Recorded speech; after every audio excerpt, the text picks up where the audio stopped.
सभी विद्यार्थियों को वंदे मातरम। मैं विकास श्रीवास्तव विक्रमादित्य आईएएस गोरखपुर के यूट्यूब चैनल पर आपका स्वागत करता हूं। तैयारी समीक्षा अधिकारी की प्रश्नों के माध्यम से इस श्रृंखला के तहत हम लोगों ने भारतीय स्वतंत्रता संघर्ष के कुछ लेक्चर देख लिए हैं। आज हम लोग आगे का लेक्चर स्वतंत्रता संघर्ष में देते हैं। स्वतंत्रता संघर्ष एक महत्वपूर्ण टॉपिक है, इसलिए मैंने बहुत सारे प्रश्नों को उठाया है और आगे के लेक्चर्स में भी कुछ प्रश्न उठाने वाले हैं। तो आज हम लोग स्वतंत्रता संघर्ष के ही प्रश्नों को लेते हैं, जिसमें सबसे पहला प्रश्न यह है, भारतीय ट्रेड यूनियन कांग्रेस का पहला अध्यक्ष कौन था? देखिए, भारत के एक महान राष्ट्रवादी नेता इसके अध्यक्ष हुए थे, इसीलिए यह प्रश्न बहुत महत्वपूर्ण हो जाता है। भारतीय राष्ट्रीय ट्रेड यूनियन कांग्रेस के पहले अध्यक्ष कौन हुए थे? तो number A M N Roy, number B Satyabhakta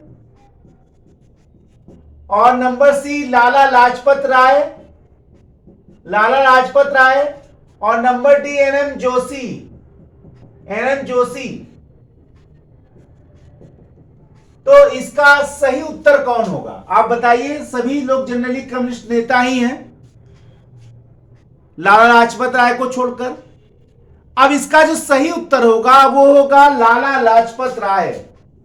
Bharat के गरम दल के महान स्वतंत्रता सेनानी लाला लाजपत राय 1920 में हुए all India trade union Congress यानी भारतीय ट्रेड यूनियन कांग्रेस जो 1920 में गठित हुआ था और जहां जो स्थान था बंबई में 1920 में all India trade union Congress, भारतीय राष्ट्रीय ट्रेड यूनियन कांग्रेस का गठन हुआ था। ये उस समय एक व्यापारिक एक संगठन था, भारतीय ट्रेड यूनियन कांग्रेस, और इसके जो पहले अध्यक्ष थे वो 1920 में लाला लाजपत राय थे। लाला लाजपत राय 1920 में सितंबर में जो विशेष अधिवेशन हुआ था कलकत्ता में कांग्रेस का, उसके भी अधिवेशन थे, जिसमें गांधी जी ने असहयोग प्रस्ताव पेश किया था, पारित करवाया था। सितंबर 1920 में विशेष अधिवेशन के भी अध्यक्ष था। और बाकी कहानी तो अब लाला जी के बारे में जानते ही हैं। लाल बाल पाल गरम दल के जो तीन बड़े नेता थे, लाला लाजपत राय, बाल गंगाधर तिलक और विपिन चंद्र पाल। हालांकि विपिन चंद्र पाल तो बाद में सरकार समर्थक हो गए थे। दो ही बड़े नेता थे, लाला लाजपत राय और लोकमान्य बाल गंगाधर तिलक, जिनका सैंडर्स और स्कॉट के लाठी से जो घायल हो गए थे लाहौर में साइमन गो बैक के समय, और जिनकी मृत्यु हो गई थी उसके बाद, जिसके विरोध में ही सरदार भगत सिंह ने और चंद्रशेखर आजाद, राजगुरु, सुखदेव सब लोगों ने मिलकर सैंडर्स हत्याकांड किया था, जिसके लिए उनको फांसी भी हुई थी 23 मार्च 1931 को।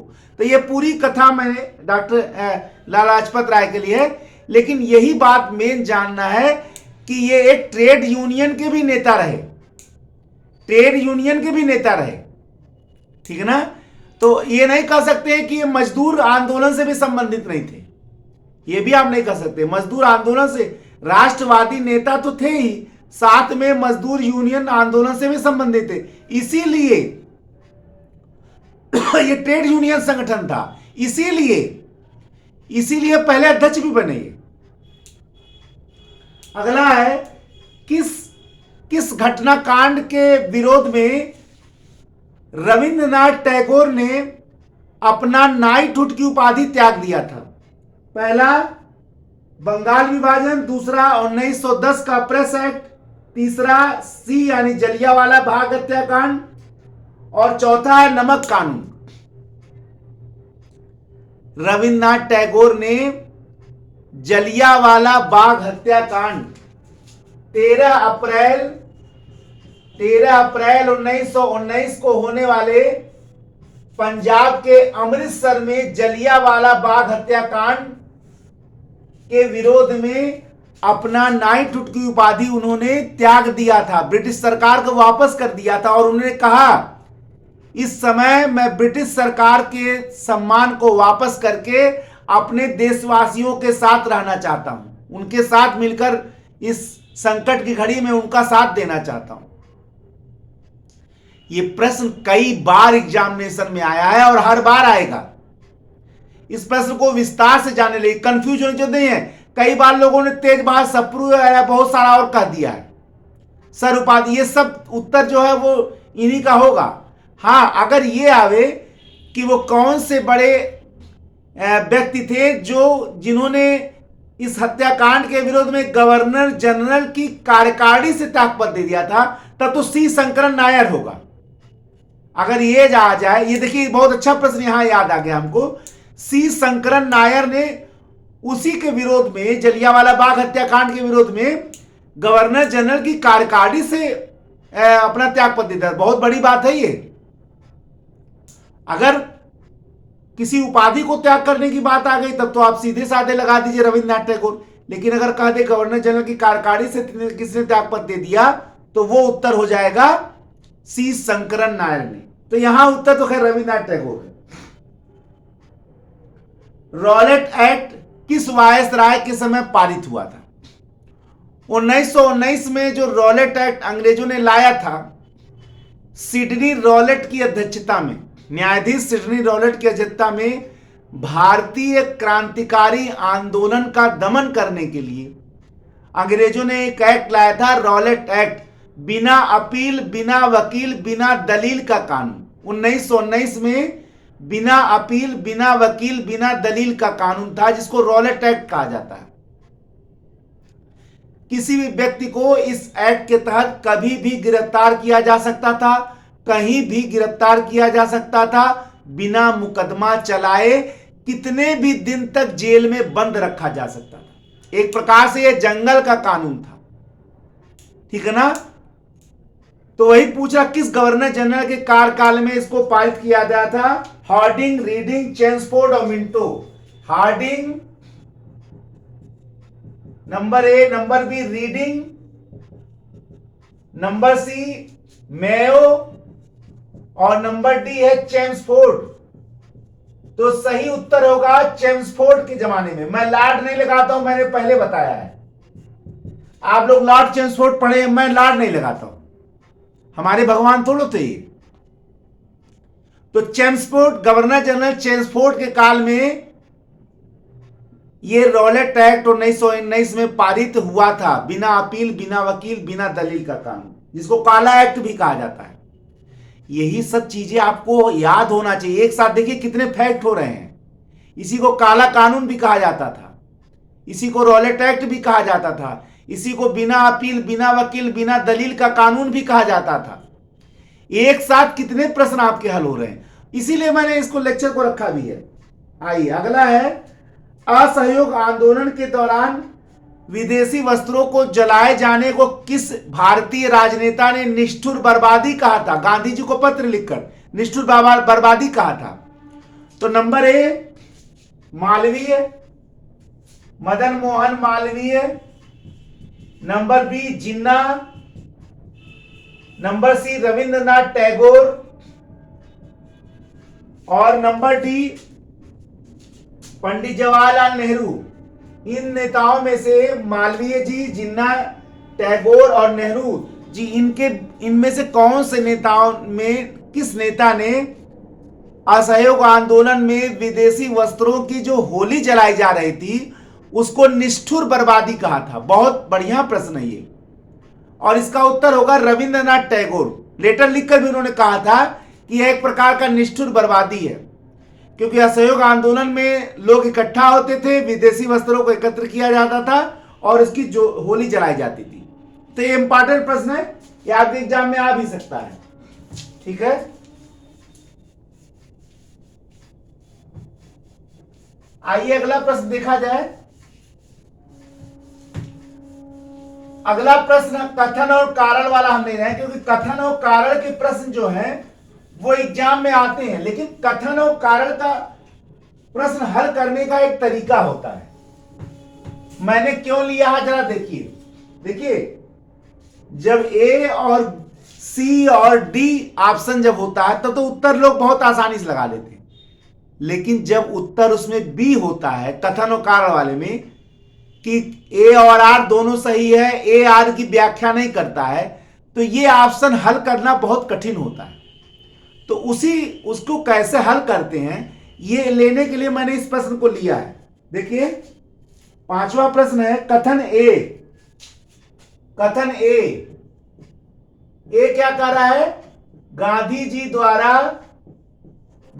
द्वारा 1922 में असहयोग आंदोलन स्थगित कर दिया गया।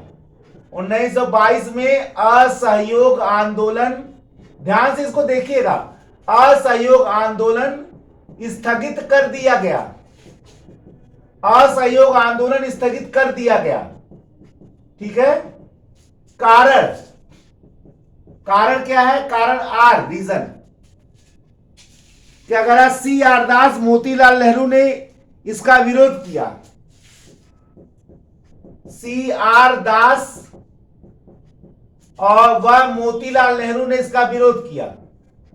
मोतीलाल नेहरू ने इसका विरोध किया। अब जरा देखिए, ये बहुत बढ़िया प्रश्न है। कथन और कारण वाले कैसे हल करते उसको लेने के लिए मैंने इसको लिया प्रश्न को। ये तो सही बात है कि जब 5 फरवरी को चौरी चौरा कांड हुआ था तो गांधी जी ने 12 फरवरी 1922 को असहयोग आंदोलन स्थगित कर दिया, ये तो सही है। लेकिन इसका कारण क्या था? चौरी चौरा कांड था ना। अगर ये लिखा होता कि गांधी जी ने फरवरी 1922 में असहयोग आंदोलन स्थगित कर दिया, कारण चौरी चौरा कांड के विरोध में, 5 फरवरी 1922 को हुए चौरी चौरा कांड, तो कथन और कारण, अगर कारण ये दिया होता तो कथन कारण दोनों सही था। व्याख्या यहां दिया है कारण में कि सी आर दास और मोतीलाल नेहरू दोनों ने इसका विरोध किया था। ये तो बात सही है, ये तो बात सही है कि सी आर दास और मोतीलाल नेहरू ने इसका विरोध किया था, लेकिन ये कारण थोड़ो है। ये तो एक कथन है जो सही है कि गांधी जी ने 1922 में उसको समाप्त कर दिया आंदोलन को, और मालवीय और मोतीलाल नेहरू ने और सी आर दास ने उसका विरोध किया। तो यहां तो दोनों कथन है, लेकिन जो कारण है वो व्याख्या नहीं कर रहा है। कारण जो कह रहा है कि सी आर दास और मोतीलाल नेहरू इसका विरोध किया, ये सही कथन है, लेकिन ये ए का कारण नहीं है। यानी जो कारण के जगह लिखा हुआ है आर जो लिखा हुआ है, ये एक कथन है, कारण है ही नहीं, लेकिन वो सही कथन है। तो जो ऑप्शन बी दिया होगा, ए और आर दोनों सही है, लेकिन आर ए की व्याख्या नहीं करता, क्योंकि आर कारण है ही नहीं। आर तो एकमात्र कथन है जो सही है। तो आप क्या बोलेंगे? ए आर दोनों सही है। जो बी ऑप्शन, ए भाई ऑप्शन ए दिया रहता है ए आर दोनों सही है, आर ए की व्याख्या है। ऑप्शन बी दिया रहता है ए आर दोनों सही है, लेकिन आर ए की व्याख्या नहीं है। ऑप्शन सी देता है ए सही है, आर गलत है। ऑप्शन डी देता है ए गलत है, आर सही है। ऑप्शन बी जो है वो ही ज्यादा कठिन होता समझना। क्या? ए आर दोनों सही है, लेकिन आर ए की व्याख्या नहीं करता। तो यहां जो आर है कि सी आर दास और मोतीलाल नेहरू इसका विरोध किया, ये तो सही बात है कि गांधी जी जब आंदोलन स्थगित कर रहे थे ये दोनों ने विरोध किया था। मोतीलाल नेहरू ने तो यहां तक कहा था कि यदि हिमालय के एक गांव ने इसका अगर अहिंसा का पालन नहीं किया, मतलब मोतीलाल नेहरू ने बहुत अच्छा स्टेटमेंट दिया था कि ना, कि अगर हिमालय के एक गांव ने इस अहिंसा का पालन नहीं किया, कन्याकुमारी के एक गांव ने अगर अहिंसा का पालन नहीं किया, तो हिमालय के एक गांव, पूरे हिमालय के गांव को दंड क्यों देना चाहिए, ये ऐसा कथन उनका था, ठीक है ना। तो मोतीलाल नेहरू ने इसका विरोध, चित्तरंजन दास ने भी इसका विरोध किया था। तो ऐसे प्रश्नों को आप यहां समझना पड़ेगा। अब ये थोड़ा हम कहेंगे कि अगर वो कारण नहीं है तो गलत है। कारण नहीं है, लेकिन वो गलत नहीं, वो सही कथन है कि दोनों लोगों ने विरोध किया। तो हो जाएगा ए आर दोनों सही है और आर ए की व्याख्या नहीं करता है। तो ऑप्शन बी सही होगा। ये बहुत इंपॉर्टेंट प्रश्न था, इसलिए मैंने इसको लिया था।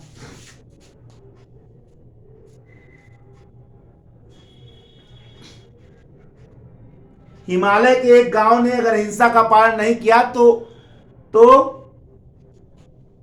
नेक्स्ट क्वेश्चन है, कन्याकुमारी के गांव को दंड क्यों दिया जाए, ये उनका स्टेटमेंट था। नेक्स्ट क्वेश्चन है, स्वराज पार्टी की स्थापना किसने किया था। अगला क्वेश्चन है, स्वराज पार्टी की स्थापना किसने किया था। स्वराज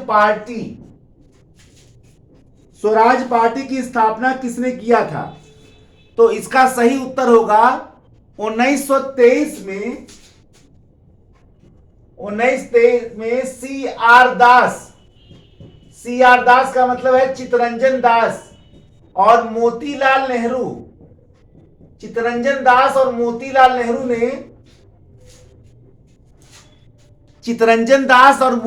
नेहरू ने एक पार्टी कांग्रेस के अंदर स्थापित की थी जिसको कहा जाता है स्वराज पार्टी। और स्वराज पार्टी उस समय जब असहयोग आंदोलन स्थगित हुआ और कांग्रेस सक्रिय भूमिका से और गांधी जी अपने सक्रिय राजनीति से हट गए थोड़ी दिन के लिए, उस समय भारतीय राजनीति को बहुत ज्यादा प्रभावित इसी स्वराज पार्टी ने किया था। बल्कि इन्होंने अपना अध्यक्ष भी बना दिया सेंट्रल लेजिस्लेटिव असेंबली का, विट्ठल भाई पटेल जी को। तो एक महत्वपूर्ण पार्टी थी।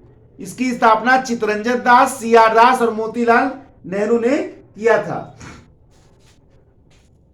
7वां है, सेंट्रल लेजिस्लेटिव असेंबली का प्रथम भारतीय स्पीकर। सेंट्रल लेजिस्लेटिव असेंबली प्रथम भारतीय स्पीकर, यानी प्रथम भारतीय व्यक्ति जिसको सेंट्रल लेजिस्लेटिव असेंबली का स्पीकर बनाया गया। Option A Vitthal Bhai Patel, option A Vitthal Bhai Patel,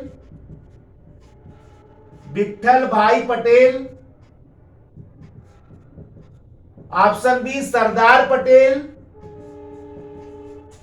option C Malaviya, Madan Mohan Malviya, number C जिन्ना।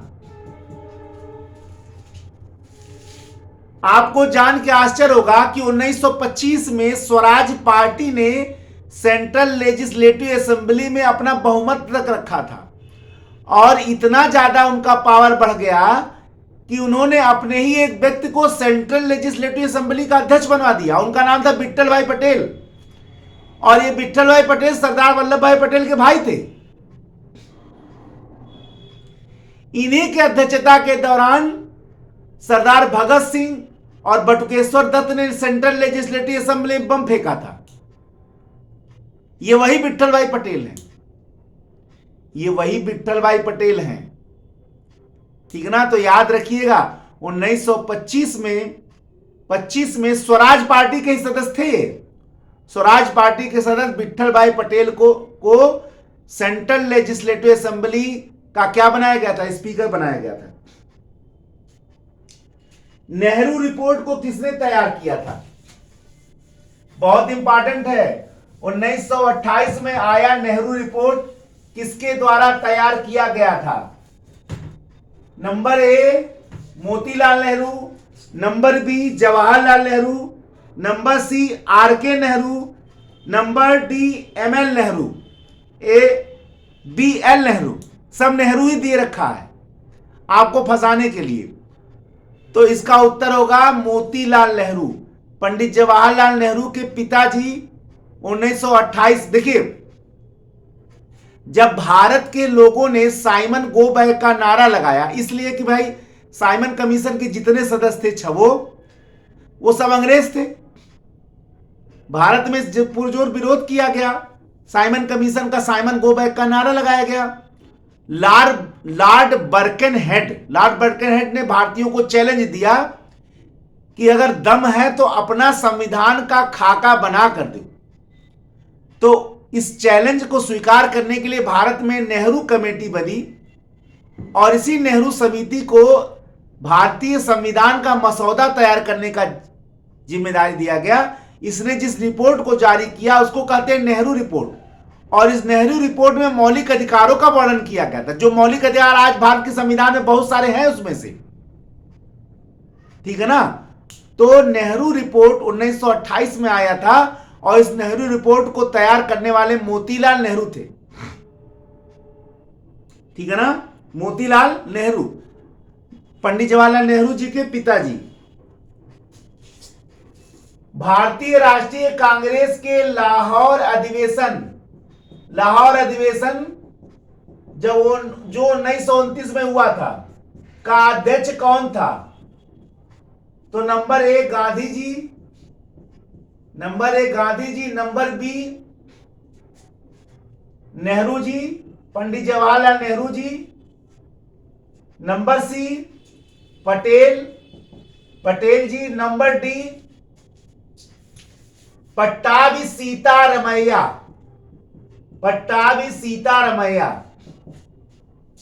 अब एक बात बहुत इंपॉर्टेंट प्रश्न है, एक प्रश्न आपके एग्जामिनेशन में बार बार आता है, उसको ध्यान से सुन लीजिए।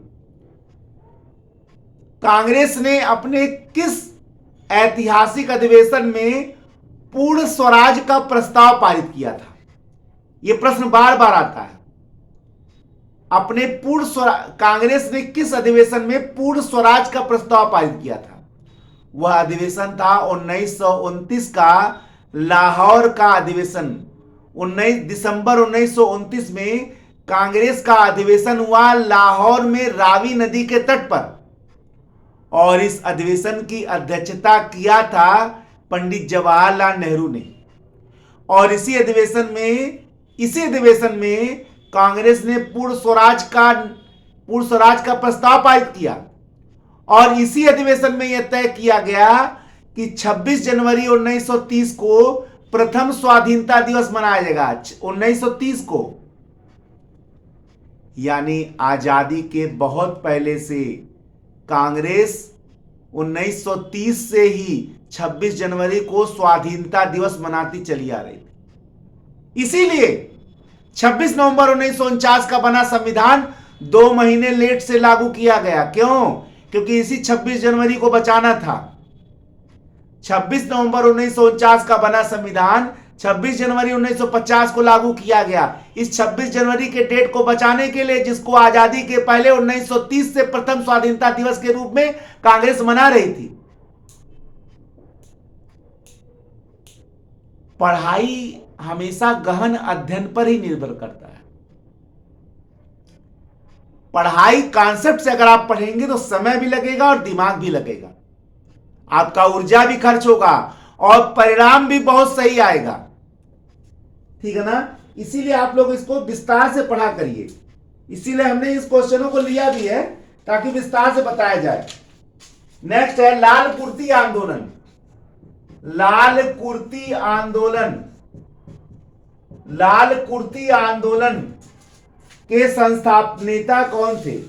मौलाना आजाद, खान अब्दुल गफ्फार खान, मौलाना Azad, number A Maulana Azad, number B Khan Abdul Ghaffar Khan, number C Jinnah, number D Mohammad Iqbal. लाल कुर्ती आंदोलन के नेता कौन थे? देखिए, लाल कुर्ती आंदोलन आपको जान के आश्चर्य होगा, भारत के नॉर्थ ईस्ट फ्रंटियर के एक नेता थे जिनका नाम था खान अब्दुल गफ्फार खान। ये वही है खान अब्दुल गफ्फार खान हैं जिनको फ्रंटियर गांधी भी कहा जाता, सीमांत गांधी जी के प्रसिद्ध गांधीवादी नेता।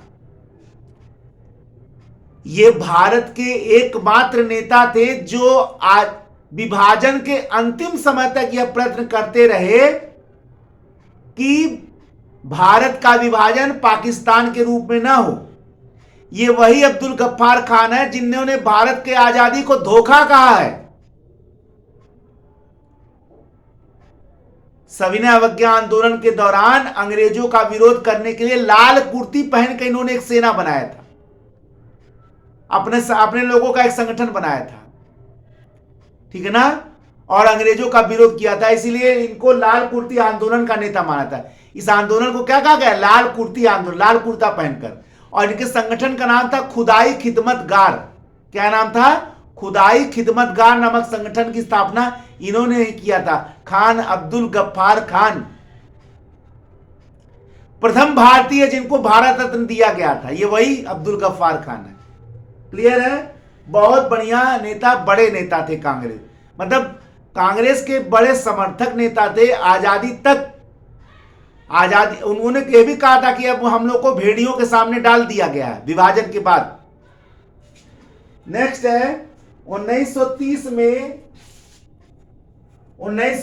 में पेशावर कांड के नायक कौन थे?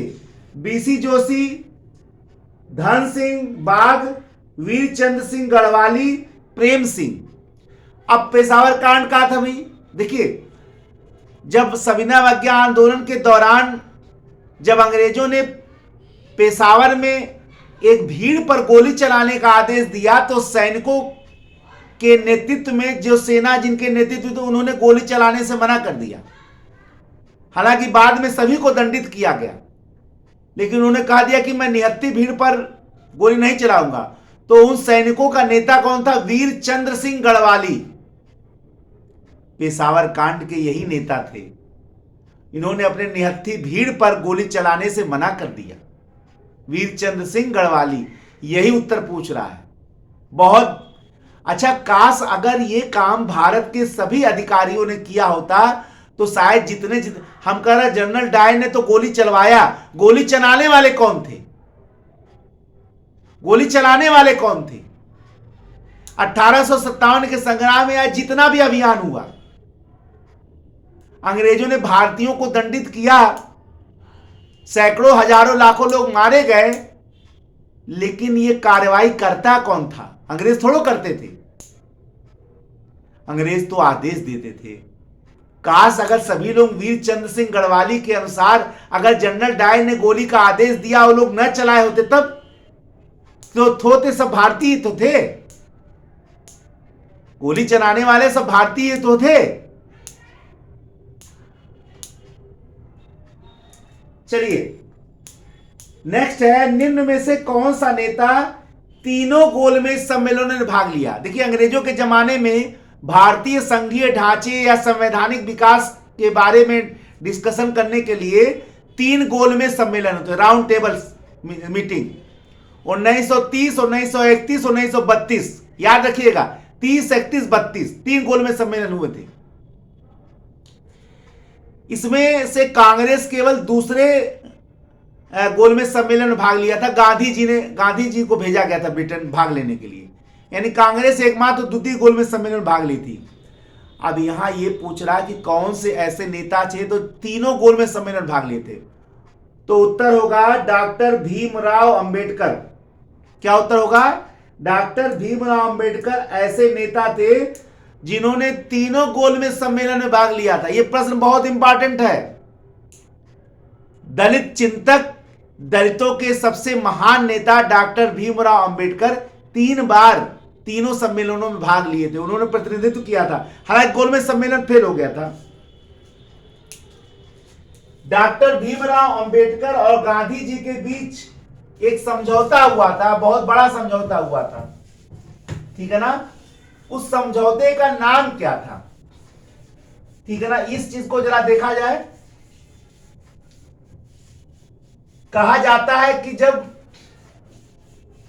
मैकडोनाल्ड अवार्ड 1932 में मैकडोनाल्ड अवार्ड, क्योंकि अंग्रेज तो ये चाहते थे कि 1909 के पृथक निर्वाचन प्रणाली से मुसलमानों को तो अलग कर दिया, अब वो चाहते थे कि दलितों को भी सामान्य हिंदू जनता से बाहर कर दिया जाए। इसीलिए मैकडोनाल्ड अवार्ड के तहत अनुसूचित जातियों को भी एक अलग पृथक निर्वाचन क्षेत्र दिया गया,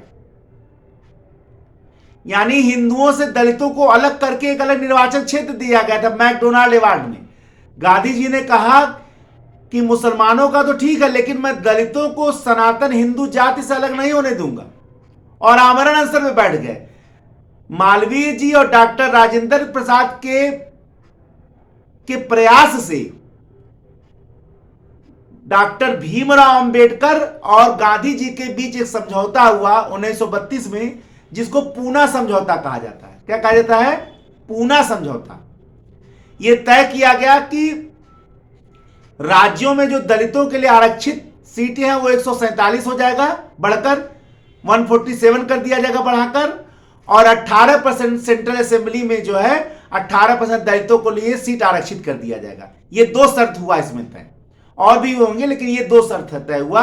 पहला, केंद्रीय असेंबली में 18% सीट रिजर्व हो जाएगा, और एक जो 71 से बढ़ाकर 147 राज्यों में जो सीटें थी दलितों के लिए वो रिजर्व कर दी गई।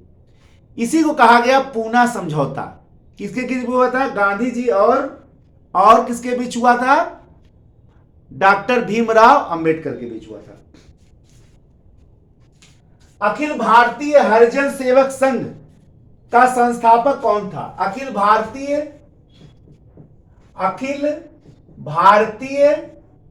हरिजन सेवक संघ, अखिल भारतीय हरिजन सेवक संघ का संस्थापक कौन था? Number A doctor Bhimrao Ambedkar, number B Gandhi ji, number C Thakkar Bapa, और नंबर डी मुकुंदराव पाटिल तीनों दलित नेता हैं। आदिवासी चिंतक ठक्कर बापा, मुकुंदराव पाटिल, अंबेडकर और गांधी जी। सही उत्तर होगा गांधी जी। सही उत्तर होगा 1932 में गांधी जी ने अखिल भारतीय हरिजन सेवक संघ की स्थापना की थी। और जानते हैं इसके अध्यक्ष पहले कौन थे? गांधी जी संस्थापक थे ना, लेकिन अखिल भारतीय हरिजन सेवक संघ के पहले अध्यक्ष थे घनश्याम दास बिड़ला। कौन थे? घनश्याम दास बिड़ला। याद रखिए, बहुत इंपॉर्टेंट प्रश्न है। किस अधिवेशन में नेताजी सुभाष चंद्र बोस ने पट्टाभी सीतारामैया को हराया था? Number A Haripura 1938, number B Tripuri 1939, number C Lahore 1929, number D Madras 1927। Congress के इतिहास में एक वक्तव्य प्रचलित है, त्रिपुरी संकट। 1938 में हरिपुरा में नेताजी सुभाष चंद्र बोस सर्वसम्मति से अध्यक्ष बने थे, लेकिन त्रिपुरी में 1935 के त्रिपुरी में जब नेताजी ने कहा ना मैं दोबारा बनूंगा, क्योंकि कुछ लोग कांग्रेस के लोग जो हैं वो सरकार की मदद करने के लिए संघीय सभा में जाना चाहते हैं, तो मैं उनको जाने नहीं दूंगा, इसलिए मैं दोबारा लड़ूंगा। गांधी जी ने कहा इस बार आप नहीं बनेंगे, मेरा और कोई व्यक्ति बनेगा। उन्होंने कहा नहीं मैं बनूंगा। तो नेताजी सुभाष चंद्र बोस एक तरफ उठ गए, दूसरी ओर गांधी जी के समर्थित उठ गए पट्टाभी सीतारामैया। ये बात है त्रिपुरी कांग्रेस 1939 ये त्रिपुरी में हुआ था। और आपको जान के आश्चर्य होगा कि पट्टाभी सीतारामैया गांधी जी के सपोर्ट में थे, तब भी बुरी तरीके से हार गए। नेताजी सुभाष चंद्र बोस ने हरा दिया। गांधी जी को कहना पड़ा पट्टाभी की हार मेरी हार है। ठीक है ना? ये ऐतिहासिक अधिवेशन था कांग्रेस का, जिसमें नेताजी सुभाष चंद्र बोस ने उस समय कांग्रेस के सबसे बड़े नेता के द्वारा समर्थित नेता को बुरी तरीके से हराया था। यह नेताजी सुभाष चंद्र बोस का अपना यश था। ठीक है, एक नए लेक्चर में मैं आपके समक्ष पुनः उपस्थित होऊंगा। तब तक के लिए जय हिंद, जय भारत, वंदे मातरम। धन्यवाद।